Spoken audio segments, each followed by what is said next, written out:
I'm not going to waste your time. This is the real reason the best dribblers in the world all move like they've been dancing their whole life.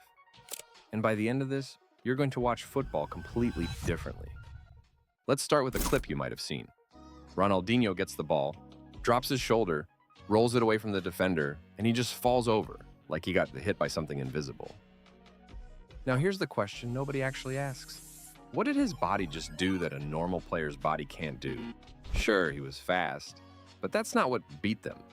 It's not strength either. So what was it? It was rhythm. Rhythm isn't something you're born with, it's something you train, and most footballers train it without even knowing it, because they grew up dancing. Neymar has said this straight up in interviews. He was dancing samba before he could properly kick a ball. Think about what that actually means for his body. Samba isn't just moving to a beat, it's controlling your hips, your shoulders, and then your feet all at the same time. It builds control, it builds rhythm. Now put that same body in front of a defender with a ball at his feet. What do you think happens? The defender is trying to read one thing at a time. Neymar's whole body is already speaking 3 languages at once. That's not talent falling from the sky. That's years of samba built directly into his football. Let me put it like this. Imagine 2 kids learn to walk. One of them only ever walks in straight lines his whole childhood. The other one spends years dancing, shifting weight, faking one direction with his shoulders while his feet go somewhere else.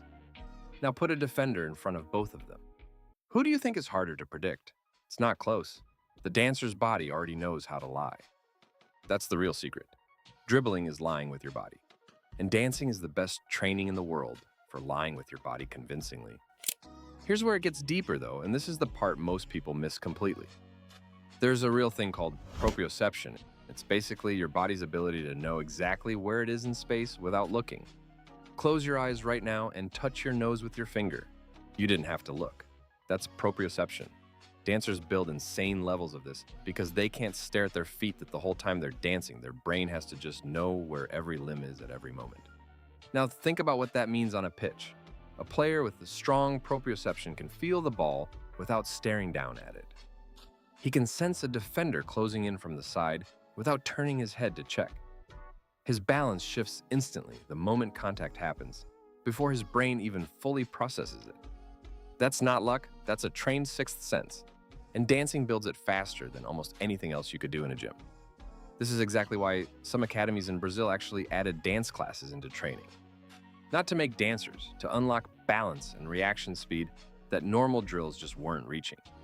Coaches noticed players who took these classes changed directions smoother, recovered balance faster after contact, and looked more comfortable under pressure. That's not a coincidence. That's proprioception and rhythm training showing up on a football pitch. Now let's talk about pressure, because this is the part that actually surprised me the most. Think about a dance floor, music blasting, everyone's watching you. You have to stay loose, stay relaxed, and keep your body moving smoothly or else you look stiff. That calm control under pressure isn't something you can fake. Dancers train it constantly without even realizing it, and it transfers straight onto the pitch. Ronaldinho talked about this himself. He said his game was based on improvisation, that a forward barely has a second to decide whether to dribble, pass, or shoot. And instinct gives the orders, not thinking. Messi said something almost identical, that he never plans a play, he just reacts to what's in front of him. And that's exactly what dancing trains your brain to do. When you're dancing, you're not thinking step 1, step 2, step 3, you're reacting to the beat in real time. That's the same wiring that makes a great dribbler unreadable. He's not running a script in his head, he's reacting on instinct. And instinct only gets sharp through thousands of reps of moving without overthinking, which is literally what dancing is. But instinct alone doesn't explain everything. There's one more piece to this, and it's not some fancy training method, it's the hips. Watch any dancer and watch any elite dribbler side by side, and you'll notice the same thing.